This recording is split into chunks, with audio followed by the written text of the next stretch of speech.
restraints.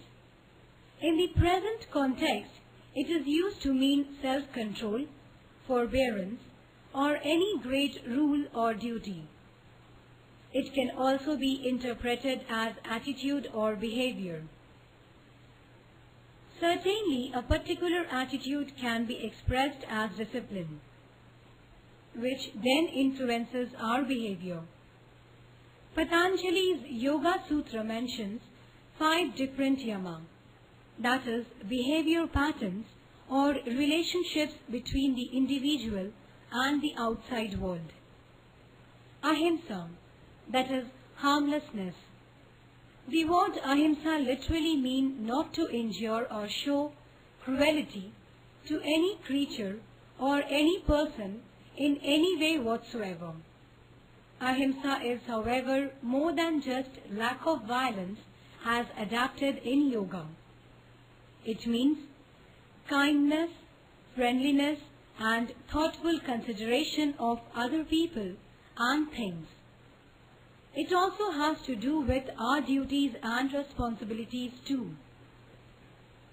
It could even mean that we must fight if our life is in danger. Ahimsa implies that in every situation, we should adopt a considered attitude. Satya, truthfulness. Satya means to speak the truth. Yet it is not always desirable to speak the truth on all occasions, for it could harm someone unnecessarily. We have to consider what we say, how we say it, and in what way it could affect the others.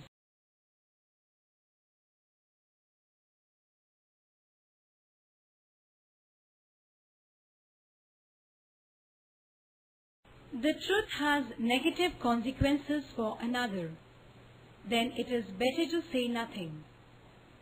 Satya should never come into conflict with our efforts to behave with ahimsa. The Mahabharata, the great Indian epic, says, "Speak the truth which is pleasant. Do not speak unpleasant truths. Do not lie even if the lies are pleasing to the ear." That is, the eternal law, the dharma. Please note that this does not mean speak lie. Keeping quiet and saying lies are two different things.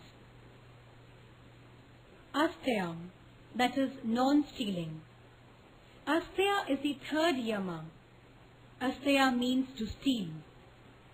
Asteya is the opposite to take nothing that does not belong to us. This also means that if we are in a situation where someone entrusts something to us or confides in us, we do not take advantage of him or her. We are to refrain from taking that which is not ours by right of consciousness and karma. Brahmacharya, that is sense-control. Brahmacharya is a movement towards the essential truth. It is used mostly in the sense of abstinence, particularly in relationship to sexual activity. Brahmacharya suggests that we should form relationships that foster our understanding of the highest truths. If sensual pleasures are part of those relationships, we must take care that we keep our direction and do not get lost.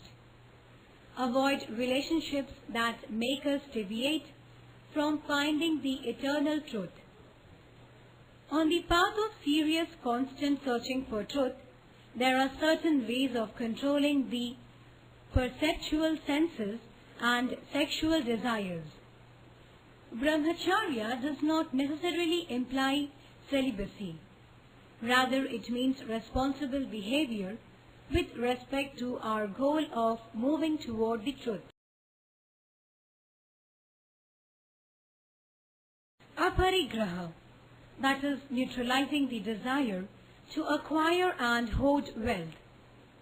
The last yama is aparigraha, a word that means something like hands off or not seizing opportunity.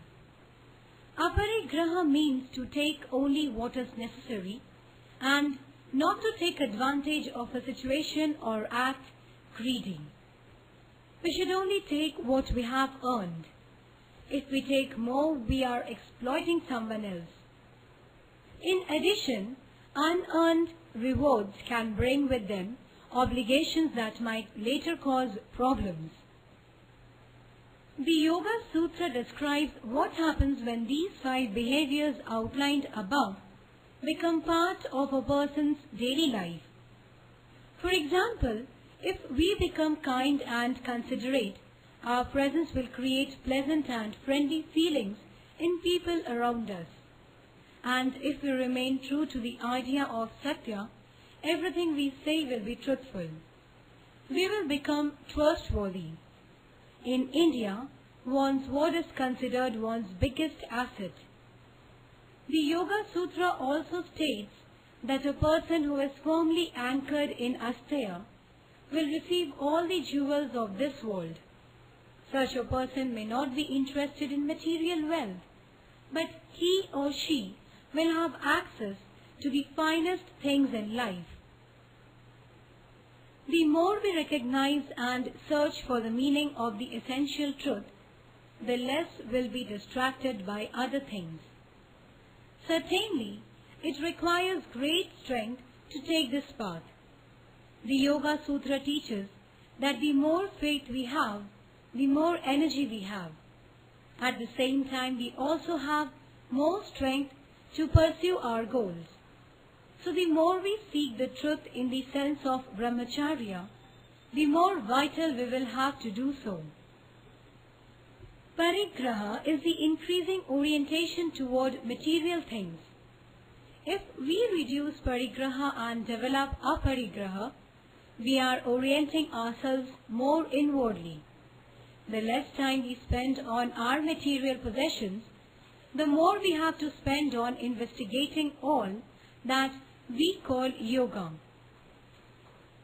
We will learn to enjoy that we have rather than constantly seeking things we don't have and never getting satisfied in life. It is a scientific fact that the more money and material possessions we have, the more stressful we become.